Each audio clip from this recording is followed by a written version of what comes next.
Each approved program will be reviewed at least once each year.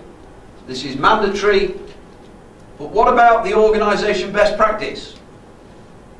So we must do it once a year. Does that mean we can't do it twice a year? Not at all. Of course we can do it twice a year.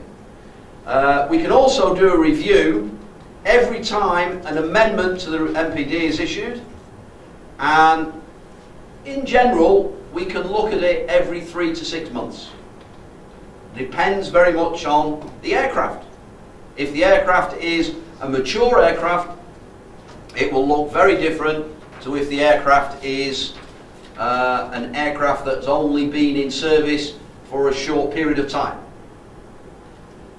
The continued effectivity of the maintenance program can be measured in a number of ways, including but not limited to reliability departmental analysis. The data from the reliability process is significant when considering the development of the maintenance program.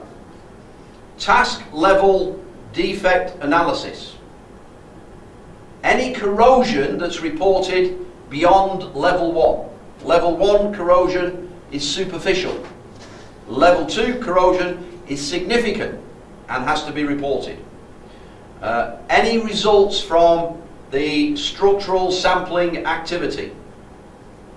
Group discussion.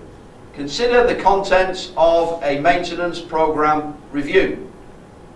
What's the criteria? How is it performed? Who performs it? A revision to the AMP will be created that reflects any changes to the MPD. The MRBR, the airworthiness limitation, or the CMRs as notified by the type certificate holder. These changes may include threshold changes, correction of typographical issues,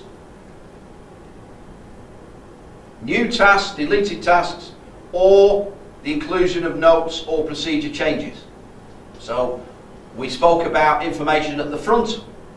This is the front matter. We can change comments and so on and so on.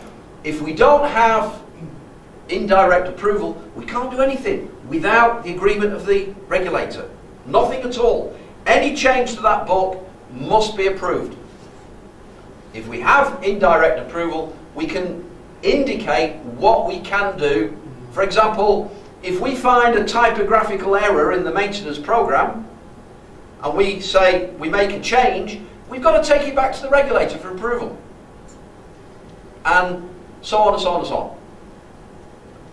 I was speaking to a company and they said it takes 2 months for the regulator to approve the maintenance program. And I said, why do you not get an indirect approval? And they said, the regulator will not agree. I said, okay. I said, well, this is a case of building confidence then. Because the regulatory environment exists for you to have that approval. So the reason the regulator won't give it you is they don't maybe have confidence in you. And they said the problem is that it takes 2 months to get the maintenance program approved. I said, okay. But that's not your problem, that's the regulator's problem. So my suggestion is you get your maintenance program.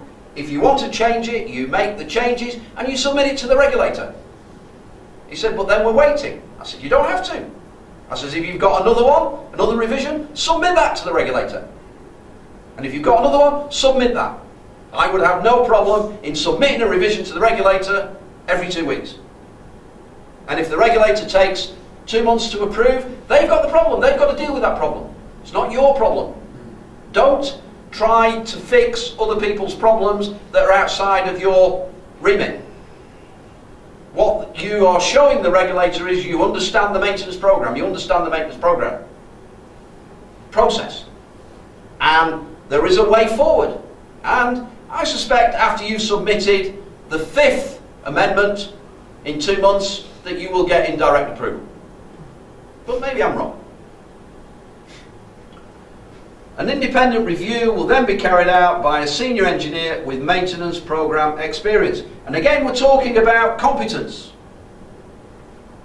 And imagine that within an airline managing a considerable fleet of aircraft, you will have some very, very competent people, very, very familiar in understanding how this process works.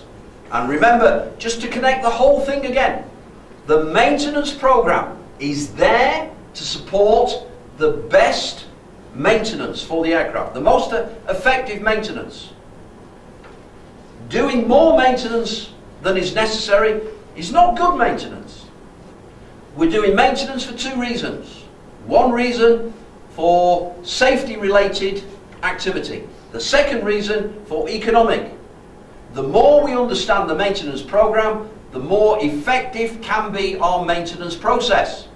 The more effective the maintenance process, the more cost-effective it becomes. And one of the problems is that the level that we are understanding this, it makes lots of sense because we understand it. When you get to a certain level within an organisation, they do not have this level of understanding. What we're talking about is not immediately understood by the accountable manager, by the senior executives. This is one of the problems, because there is so much benefit that can be taken from developing of the maintenance program. It's difficult to understand why it doesn't happen.